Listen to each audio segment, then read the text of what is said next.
বিষয়টা তখন কেমন লাগছে ছেলে কথা বলছে আপনি ব্যাটিং করতে পারেন? তা তো আমি দেখছিলাম না যে ছেলে কথা বলতেছে, but I know he was here. ও ঢাকা থেকে আসছে এই পার্টিকুলার এই খেলা দেখার জন্য specially. So he wanted to watch the game, so that's happy যে ও একটা ভালো খেলা দেখতে পারছে। And that's it. Innings was আমার কাছে মনে হয় যে আমাদের মাঝখানে আরেকটু কুইক খেলার দরকার ছিল, বিকজ তাহলে হয়তো 14 ওভারের মধ্যে যদি শেষ করতে পারতাম। We had wickets in hand. আমার কাছে মনে হয় এই একটা ট্রিক আমরা মিস করছি। Other then that the batting was okay, good.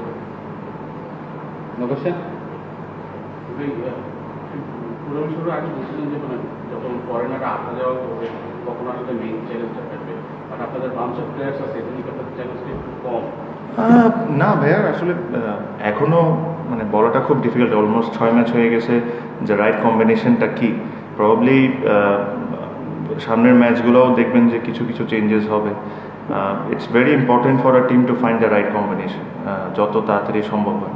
আমাদের টিমগুলো যদি দেখেন প্রথম 2-3টা ম্যাচে প্রিটি মাচ সিমিলার ছিল, অ্যান্ড দেন 2টা বড় চেঞ্জ ছিল, Mayers and Shaheen, and then এটা। So for today's game the combination was good. Maybe tomorrow's game you will see something different. আপনি বরাবরই বড় ইনিংস খেলেন, চট্টগ্রামে বড় ইনিংস খেলেন। চট্টগ্রাম অনেক ব্যাটারদেরই আসলে পছন্দের জায়গা। চট্টগ্রামের এই পার্টিকুলার উইকেটগুলোতে আসলে কি থাকে ব্যাটার?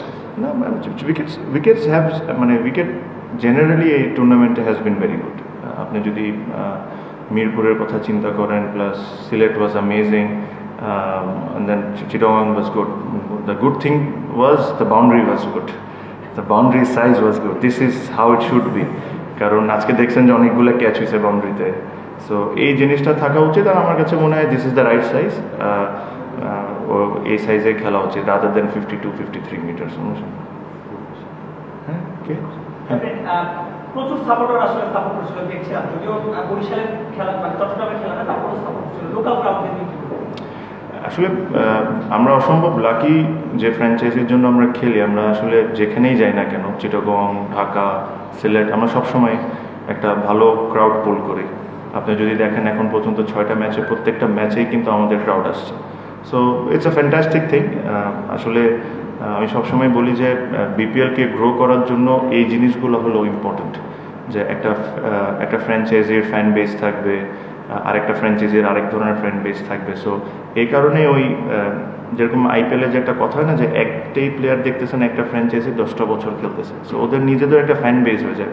বাট আনফর্চুনেটলি আমাদের বিপিএলে ইন দ্য পাস্ট হয়তো বা 2 বছর একরকম টিম ছিল, অ্যান্ড দেন রুলস চেঞ্জেস, আবার চেঞ্জ হয়ে যায়। তো এই জিনিসটাকে যদি ধরে রাখা যায় তাহলে ওই ফ্যান বেসটা ক্রিয়েট হবে। আপনি দেখছেন যে বরিশালের ফ্যান বেসটা ইজ ভেরি স্ট্রং। প্লিজ। হ্যাঁ, আপনি তো অলরেডি একটা ঘোষণা দিয়ে দিয়েছেন আপনার ক্যারিয়ারের শেষ, মানে ইন্টারন্যাশনাল ক্রিকেট খেলবেন না। আমরা আশা করি ক্রিকেটটা আপনি চালিয়ে যাবেন, ডোমেস্টিক ক্রিকেটও। এর বাইরে ক্রিকেট প্রশাসনে আপনার আশা থাকবে, কথা একটা শোনা যায়, এটা কি আসলে বলার মতো অবস্থা আছে? এই মুহূর্তে নাই বলার মতো অবস্থা। হ্যাঁ, আমি চেষ্টা করব যতদিন, এখন তো রিটায়ার্ড, সো লেজেন্ডস লিগের জন্য কোয়ালিফাই করবো। সো ওইসব খেলবো, যদি প্রিমিয়ার লিগটা হয় সময় মতো ওটা খেলবো, আর ইনশাল্লাহ যদি ফিট থাকি তাহলে বিপিএল যতটুকু পারি খেলতে থাকবো।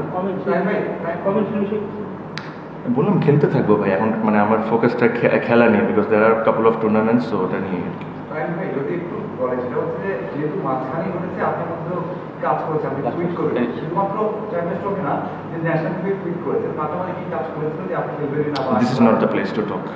This is not the place. Okay, thank you very much. Thank you.